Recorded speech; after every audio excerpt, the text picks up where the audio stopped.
Bodybuilding. A sport synonymous with overly dark-tanned men, suspicious injectables with odd names, and oiled-up shirtless men with cartoonishly sized muscles. But 6 months ago, I thought, how hard can it be? And in doing so, with no coach, no experience, and no idea what I was doing, I attempted to coach myself all the way to the stage. And after 12 weeks of dieting, I stepped on stage as an underweight, underdeveloped, natural, skinny child. How did it go? All things considered, it went better than expected. And looking like a half-dead stick insect, we managed to come 4th overall in men's physique. Stoked? Extremely.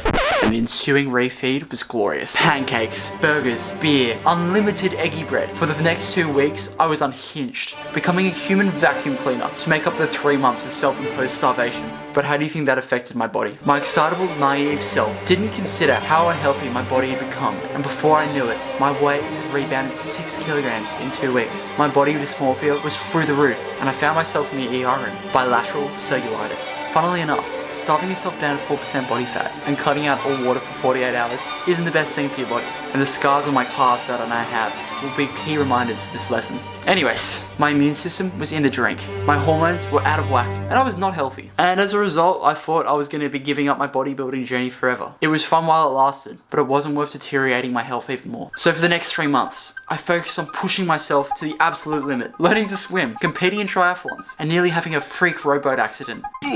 But even though I was spending nearly 4 hours a day pushing my body in cardio, something was nipping at my heels. I was missing some key aspect of my training. It might have been the smell of my sister's fake tan, but a revelation came over me. I had unfinished business. To go so far, yet to come so close to having a moment of victory. To achieve a goal, but yet feel like you were missing something. Surely I should go for it one more time. I had to try again, but this time it would be different. With a coach, with experience, and some idea of what I was doing.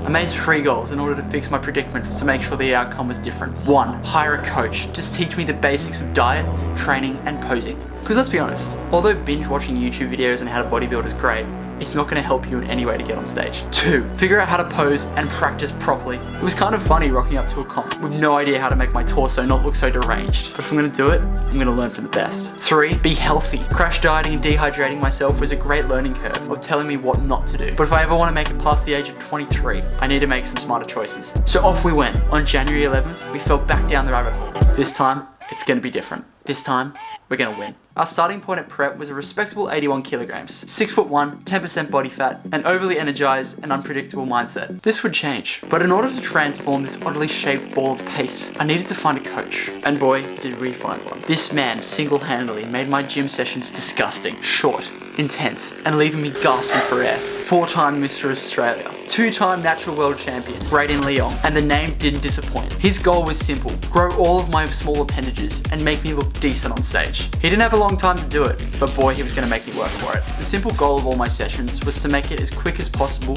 but with purpose. Intensity over volume. You didn't need to be in the gym for 4 hours in order to get a good physique, and as long as I treated each one of my sets as if it was my last, we were going to get somewhere.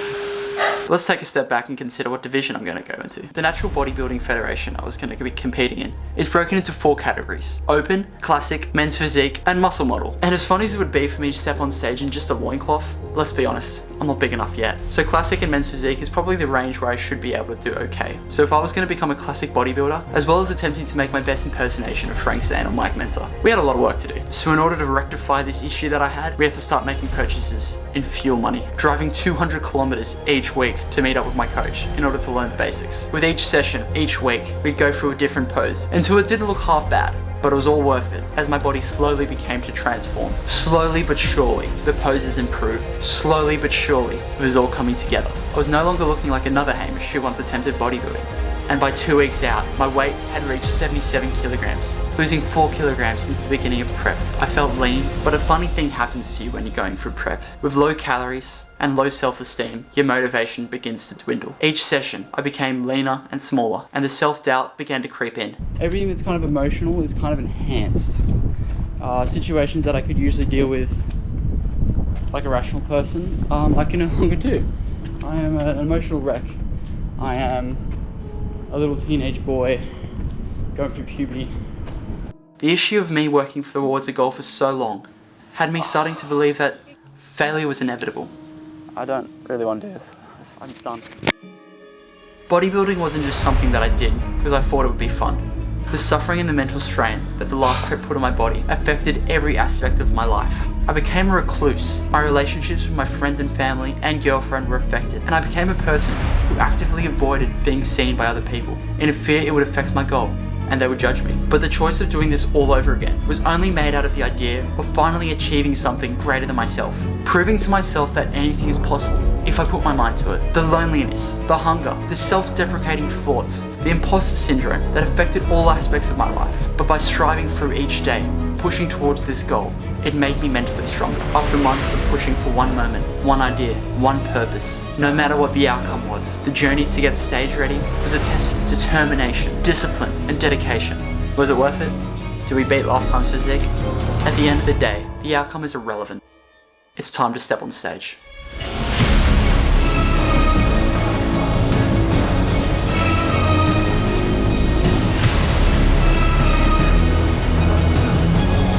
Second place, receiving the silver medal, 32, Hamish, James.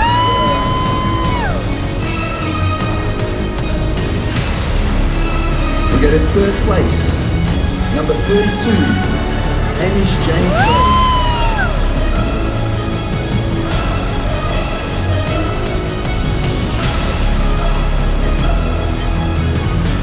First place, number 32, Hamish Grainsgrave.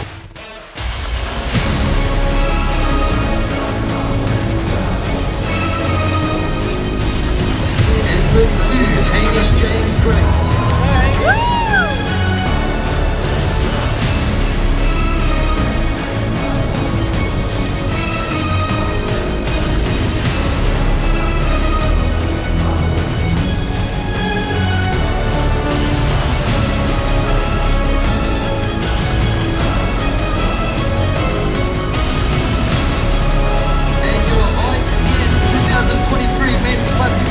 Open overall champion, Hamish James Gray.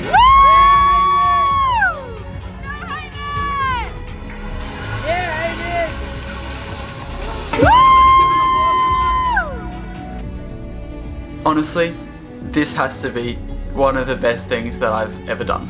Yes, I know, winning an actual amateur bodybuilding show isn't anything that is that remarkable. But for some reason, I think it's the bee's knees. This silly bit of plastic here means more to me than just a couple minutes on stage. I'll never win. We win. I don't know how to feel. I've never won anything in my life, so I'm sitting here kind of overwhelmed. What it signifies to me is months of hard work, months of dedication, and not just me, the team around me that helps me to get to the moment, my friends, my family, my partner, my coach, and everyone that came to help me on the day. Without them, this wouldn't have happened. Did everything go my way on the day? Of course not. And congratulations to all my competitors that beat me, as well as joined me on stage, because without you guys, there is no sport. Bodybuilding to me is the process, the discipline, the hard hours when no one's watching, the time spent hungry, the months of being a gym-bound troglodyte, and thousands of kilometers driving just to meet up with your coach. Bodybuilding isn't just a sport, it's a full-on lifestyle, and I've completely and utterly fallen in love with it. But the season's not over yet. The next show, T-minus 10 days. See you there.